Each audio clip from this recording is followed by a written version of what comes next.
பாரத பிரதமர் நரேந்திர மோடி அவர்களுக்கு எங்களது மனமார்ந்த கோடான கோடி நன்றிகளை நாங்கள் இந்த நேரத்திலே தெரிவித்துக் கொள்கிறோம். அதே நேரத்தில் எங்களுடைய அகில இந்திய தலைவர் ஜே.பி. நட்டா அவர்களுக்கும் மாண்புமிகு உள்துறை அமைச்சர் அமித்ஷாஜி அவர்களுக்கும் ஒரு தமிழனை இந்திய நாட்டினுடைய குடியரசு துணைத் தலைவராக மூன்றாவது முறையாக அவர்கள் தேர்ந்தெடுத்தமைக்கு பாராட்டுகளையும் நன்றிகளையும் தெரிவித்துக் கொள்வதோடு மாண்புமிகு சர்வப்பள்ளி ராதாகிருஷ்ணன் இந்திய குடியரசு நாட்டினுடைய துணைத் தலைவராக இருந்தார்கள். மதிப்புக்குரிய ஆர். வெங்கட்ராமன் இந்திய நாட்டினுடைய குடியரசு துணைத் தலைவராக இருந்தார்கள். ஏபிஜே அப்துல் கலாம் அவர்கள் ஜனாதிபதியாகவே தேர்ந்தெடுக்கப்பட்டார்கள். அதுவும் பாரதிய ஜனதா கட்சியினுடைய சார்பாக தேர்ந்தெடுக்கப்பட்டார்கள்.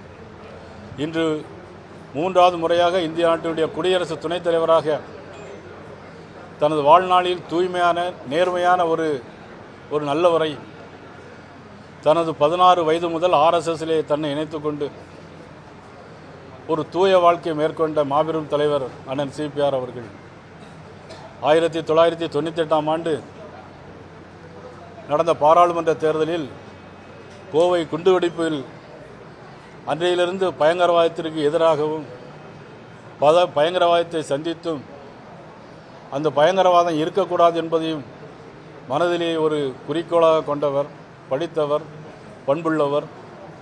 அவருடைய சித்தப்பா ஏற்கனவே நாடாளுமன்ற உறுப்பினராக இருந்தவர், மிகப்பெரிய குடும்பத்தை சார்ந்தவர், ஒரு நல்லவர், வாழ்க்கையில் தூய்மையானவரை நமது பாரத பிரதமர் அவர்கள் இந்திய நாட்டினுடைய குடியரசு துணைத் தலைவராக தேர்ந்தெடுத்திருக்கிறார்கள்.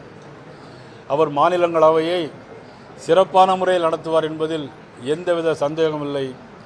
வாக்களித்த தமிழ் நாடாளுமன்ற உறுப்பினர்களுக்கும் வாக்களித்த அனைத்து நாடாளுமன்ற உறுப்பினர்களுக்கும் எனது நன்றி தெரிவிப்பதோடு 422 ஓட்டுகள் கிடைக்கும் என்று சொன்னார்கள், 391 போதும் என்று சொன்னார்கள்.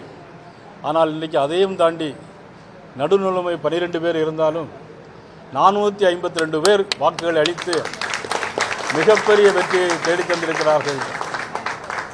இது பாரதிய ஜனதா கட்சியினுடைய நல்லாட்சிக்கு கிடைத்த ஒரு அங்கீகாரமாக நாங்கள் கருதுகிறோம்.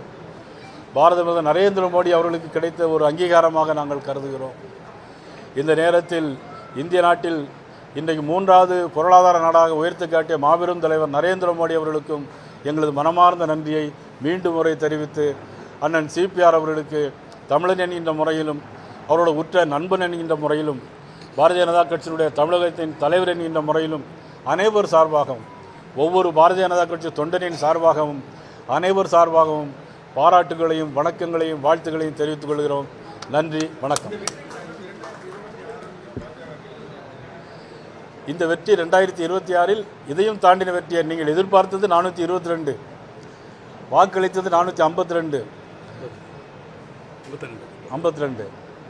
அதே மாதிரி தான் எதிர்பாராத விதமாக தமிழகத்தில் மக்கள் மனதில் மாற்றம் ஏற்பட்டிருக்கிறது.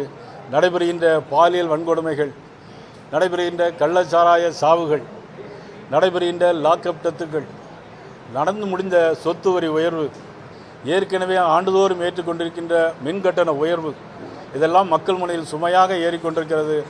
தமிழக மக்கள் எப்பொழுதும் பார்த்து கொண்டே இருப்பார்கள். தேர்தல் வரும்போது அதற்கான விடிவு காலத்தை முடித்து விடுவார்கள்.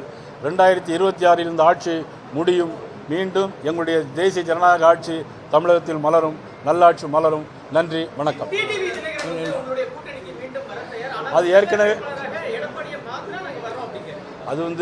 நாங்கள் ஏற்கனவே டிடிவி சாரை பற்றி எல்லாம் பேசி முடிச்சிட்டோம். அடுத்தால் இன்னைக்கு வெற்றி விழாவை கொண்டாடுவோம். அடுத்தால் நம்ம பேசுவோம். பிளே ஸ்டோர் மற்றும் ஆப் ஸ்டோரில் இருந்து பாலிமர் செயலியை QR கோடு மூலம் பதிவிறக்கம் செய்யுங்கள். செய்திகளை உடனுக்குடன் பெறுங்கள்.